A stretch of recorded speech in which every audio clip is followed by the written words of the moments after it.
tem um problema fiscal muito grave realmente. Você teve um déficit primário no setor público ano passado, a relação dívida-PIB está em trajetória de crescimento, teve um aumento de quase 10 pontos de porcentagem em 2 anos. Então, realmente, você precisa de um ajuste fiscal importante. Quer dizer, o Brasil gasta muito e tem uma carga tributária extremamente elevada e, ainda assim, você tem um déficit nominal ano passado de 8% do PIB. É um dos maiores do mundo. E isso é absolutamente insustentável. Então, isso significa que realmente você tem que fazer um ajuste fiscal que é importante. Agora, o grande problema do ajuste fiscal que está sendo feito é que uma parte muito importante dele está sendo feito via aumento de impostos e não via redução de gastos. Isso significa que muito provavelmente nós vamos ter um aumento da carga tributária no Brasil ao longo desse ano e que você está transferindo recursos do setor privado, que é um setor relativamente mais produtivo, para o setor público, que é um setor relativamente menos produtivo.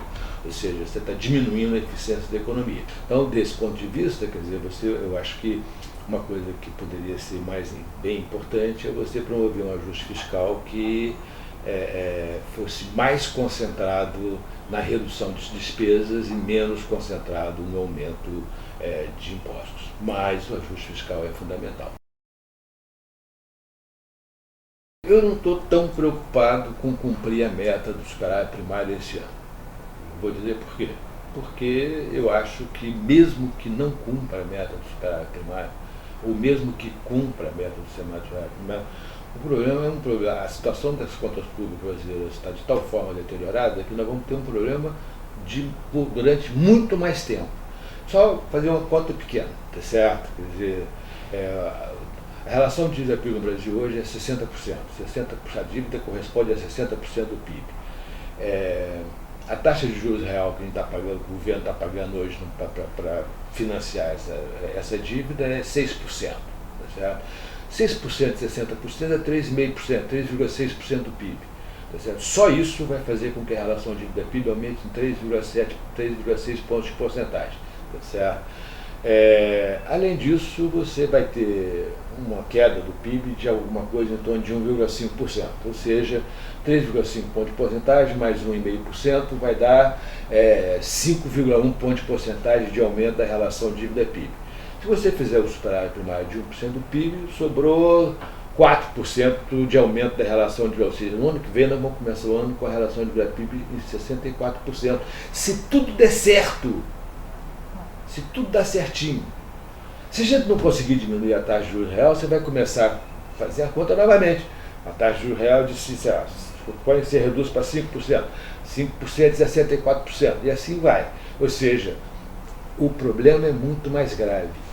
1,2% não é suficiente.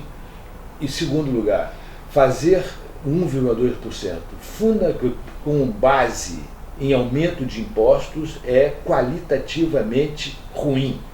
É muito importante deixar isso claro. Quer dizer, é muito importante que o Brasil consiga melhorar, além de diminuir a quantidade de gastos como proporção do PIB, o país precisa melhorar sua estrutura de gastos. São duas coisas importantes que não estão sendo levadas em consideração. O Brasil gasta 13% do PIB com previdência social, previdência e assistência social. O Brasil tem 7%, 7,5%, um pouco mais de 7% da sua população com mais de 65 anos. Isso significa o seguinte: o Brasil gasta quase 2 pontos de porcentagem do PIB para cada 1% da população com 65 anos ou mais. Tá certo? Nenhum país do mundo gasta isso. Nenhum país do mundo gasta isso. O Brasil, só para comparação, gastos errados, tá certo? O Brasil gasta 5% do PIB com o governo brasileiro. Gasta 5% do PIB com educação fundamental e educação média. O país tem 30% da sua população com 15 anos ou menos. Ou seja, é o oposto da situação da Previdência. Nós gastamos 1/3 do PIB para cada 1% de jovens. É claro que tem um problema errado aí. É claro que a estrutura de gasto está completamente errada. Tá certo? Tem alguma coisa errada com esse sistema. Eu não sei se tem que aumentar o gasto com educação ou diminuir o gasto com previdência. As pensões, reduzir as pensões, por mais que pareça uma coisa, coitado do velhinho, tá certo? O Brasil é claramente complicado. É esse tipo de coisa que é fundamental. Tá certo? Se você fizer a conta, o Brasil gasta 8 vezes mais per capita com os seus idosos do que com os seus jovens e suas crianças. Ou seja, o Brasil está investindo no passado. Isso é uma estrutura de gasto totalmente equivocada, claramente equivocada. Tá certo? Então, este é um problema. Temos que tentar discutir este problema. O Brasil é um dos países mais fechados do ponto de vista de comércio internacional do mundo. É caro e difícil importar qualquer coisa no Brasil se comparado com quase todos os países do mundo. Na verdade, acabei de ler uma declaração do Pascal Lamy, que foi o ex-presidente da Organização Mundial do Comércio até 2 anos atrás, em que ele disse que nos últimos 10 anos o Brasil foi o único país do mundo que aumentou o seu grau de fechamento da economia em relação ao exterior. Então, o que está acontecendo? Eu acho que o problema é o seguinte, você tem várias razões. Uma razão é exatamente essa questão da produtividade de trabalho na economia brasileira, na sociedade brasileira. Você tem pouca educação. Certo? Em média, o trabalhador brasileiro é pouco educado, consequentemente, ele tem pouca produtividade. Ainda assim, deve ter setores que já tem vantagem comparativa em relação a outros setores. E, aparentemente, a gente não está aproveitando essa vantagem comparativa. Acho que uma coisa importante é o seguinte: como a economia é muito fechada, as empresas têm muito pouco incentivos em serem eficientes. Tá certo? Se eu não tenho competição, por que eu vou ser eficiente? Ser eficiente é extremamente difícil. Entendeu? Você tem que escolher o trabalhador, você tem que escolher a máquina direitinho, processo produtivo. Se o trabalhador está ruim, você tem que mandar embora, você tem que saber fazer preço, você tem que. Ou seja, não é fácil, é muito mais fácil você deixar correr. Tá certo? Se não tem competição, eu vou deixar correr. Tá certo?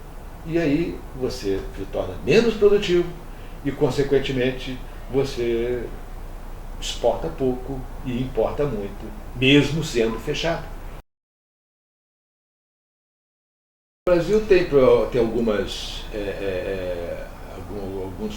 problemas relativamente fáceis de resolver, tem alguns outros problemas que são relativamente difíceis de resolver e tem outros que são muito difíceis de resolver. Infelizmente, os relativamente fáceis são poucos. Os muito difíceis são muitos. Acho que uma coisa relativamente fácil de resolver é você criar uma institucionalidade que favoreça o investimento privado em infraestrutura. Concessões, parcerias público-privadas, esse tipo de coisa. A ideia de modicidade tarifária, tá certo? A ideia que a forma de fazer o leilão via modicidade tarifária ganha quem pede a menor tarifa, é um problema. Essa ideia só faz sentido se o cara não puder pegar aditivo. Tá certo? Se o cara pode pedir, se a empresa que ganhar o leilão pode pedir aditivos no futuro, tá certo? Ele vai subestimar a tarifa que ele está cobrando para poder ganhar o leilão. Porque depois ele vai entrar com o processo. A hora que ele começa a fazer a obra, ele entra com o processo e diz: olha, eu não deu dinheiro. Me dá um aditivo aqui, me aumenta em 10% aqui o meu dinheiro. Acontece que isso é um cenário que facilita muito a corrupção. Porque quem é que vai decidir se vai dar do aditivo ou não vai dar do aditivo? Tá certo?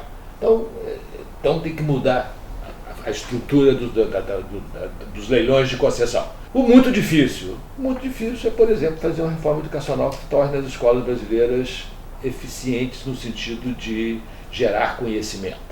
Nós só conseguimos universalizar o ensino fundamental no final do século XX. A Argentina universalizou o ensino fundamental no início do século XX, no final do século XIX. Tá certo?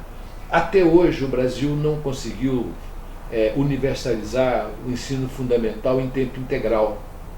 Nenhum país do mundo conseguiu resolver o problema educacional sem universalizar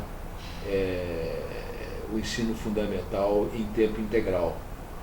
Porque se você não... Para uma criança, uma das coisas que as pesquisas mostram é que o ambiente familiar é fundamental para o aprendizado da criança. Em geral, as pessoas são pobres porque elas têm, eu vou usar uma palavra que eu gosto mais, porque elas têm pouco investimento em capital humano. A correlação é enorme, certo? Por isso que a taxa de retorno é tão alta. Então as pessoas se educam e conseguem aumentar a sua produtividade, acabam ganhando mais e ficando mais ricas, tá certo? Então, mas quando as pessoas são pouco educadas, elas tendem a ganhar pouco. Então, a maior parte dos pobres são pouco instruídas ou pouco educadas. Isso significa o seguinte: os filhos destas famílias vão ter mais dificuldade de aprendizado do que os filhos das famílias ricas. Não porque eles são ricos, mas porque, em média, eles são mais educados, são mais instruídos, tá certo? Então, você está perpetuando este processo. Então, para resolver este problema, você precisa pegar a criança e colocar na escola o dia inteiro. Porque é na escola que ela vai ter o ambiente que vai permitir a esta criança ter um ambiente tão fértil do ponto de vista intelectual quanto o filho da família rica, tá certo? Se você não consegue fazer isso, é impossível resolver o problema.